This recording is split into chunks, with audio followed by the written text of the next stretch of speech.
Bonjour, ce que vous voyez là, sous vos yeux,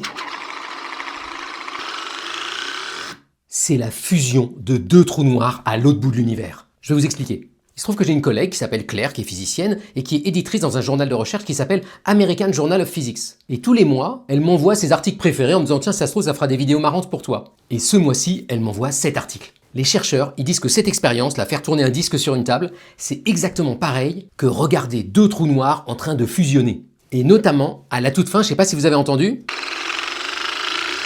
ça devient plus aigu. Et ben c'est pareil pour les trous noirs. Un trou noir, vous savez, c'est cet objet hyper massif qui peut faire des dizaines ou des centaines de fois un soleil et qui ne laisse pas s'échapper la lumière, c'est pour ça qu'il est noir. Et quand deux trous noirs s'approchent l'un de l'autre, ils sont tellement massifs qu'ils vont se mettre à tourner l'un autour de l'autre de plus en plus vite et à la fin, chouf, ils vont fusionner et devenir un gros trou noir. Et ce phénomène est tellement puissant, tellement énergétique, que ça va créer une onde de gravité. Vous imaginez une petite vague de gravité qui va partir à la vitesse de la lumière partout dans l'univers. Et en 2015, pour la première fois sur Terre, on a réussi à détecter une de ces ondes de gravité. Elle a cette tête-là. Et regardez maintenant ce signal.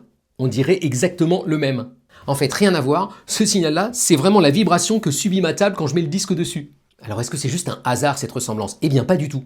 Les chercheurs dans l'article, ils redéveloppent les équations du mouvement de ce disque, ils redéveloppent d'un autre côté les équations du mouvement des trous noirs, et ils trouvent quasiment les mêmes équations. Et à ce moment-là, ils disent, il y a une analogie entre les deux situations.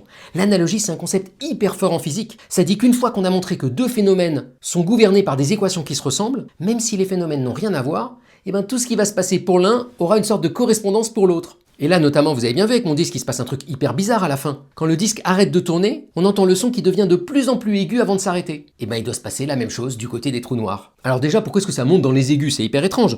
Quand je fais tourner un disque à la fin, il ralentit, il va de moins en moins vite, et donc ça devrait vibrer de moins en moins sur la table, et donc ça devrait être de plus en plus grave. Et pourtant on entend bien le bzzz. La raison à ça, c'est que ce qui compte pour la table, c'est pas le disque, c'est l'endroit où le disque touche la table. Et quand il tourne comme ça, en même temps qu'il tourne, vous voyez que son axe de rotation lui aussi il tourne, on appelle ça la précession. Et donc même s'il va tourner de plus en plus lentement, l'axe de rotation lui, il tourne de plus en plus vite. Et donc le point de contact va faire vibrer la table de plus en plus vite jusqu'à un temps critique où paf, ça s'arrête parce que ça s'immobilise. Eh bien c'est pareil pour les trous noirs. Alors ils font pas de bruit, ils font pas de son, hein, on est dans le vide interstellaire. Eux ce qu'ils font, souvenez-vous, c'est des ondes de gravité.